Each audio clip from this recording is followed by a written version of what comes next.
Nilagdaan ng Pilipinas at ng United Kingdom ang joint framework na mas magpapalalim pa sa relasyon ng dalawang bansa. Yan ang sentro ng balita ni Gab Villegas.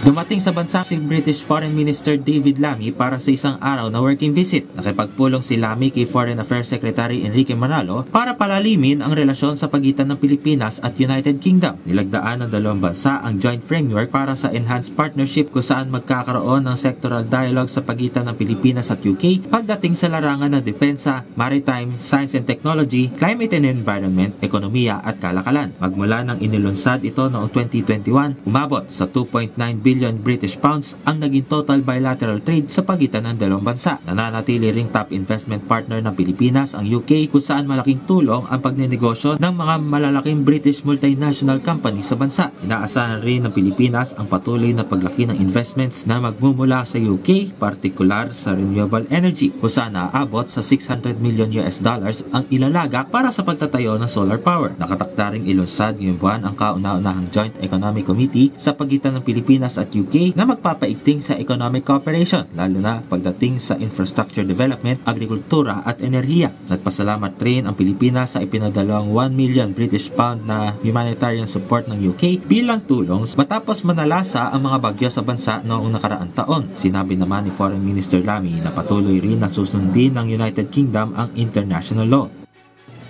We are countries that are committed to international law. We are countries that are committed to the rules-based order. We are countries that take our obligations under the UN Charter seriously. And that is why we have stood together in supporting Ukraine and supporting a free and open Indo-Pacific. Ipinagpasalamat naman ni Secretary Manalo ang suporta ng UK sa bansa. I express the Philippines' appreciation for the United Kingdom's firm support of a free, peaceful and prosperous Indo-Pacific region.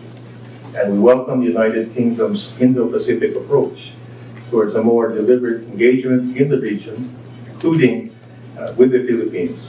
And we are as invested as the United Kingdom and other friends and partners in making the Indo-Pacific a region and engine of growth and prosperity. Bago ang pagpupulong ng dalawa ay nag-courtesy call muna si Secretary Lammy kay Pangulong Ferdinand R. Marcos Jr. kung saan tinalakay ang trade and investments, maritime cooperation, climate change at environmental initiatives. Gab Villegas para sa Pambansang TV sa Bagong Pilipinas.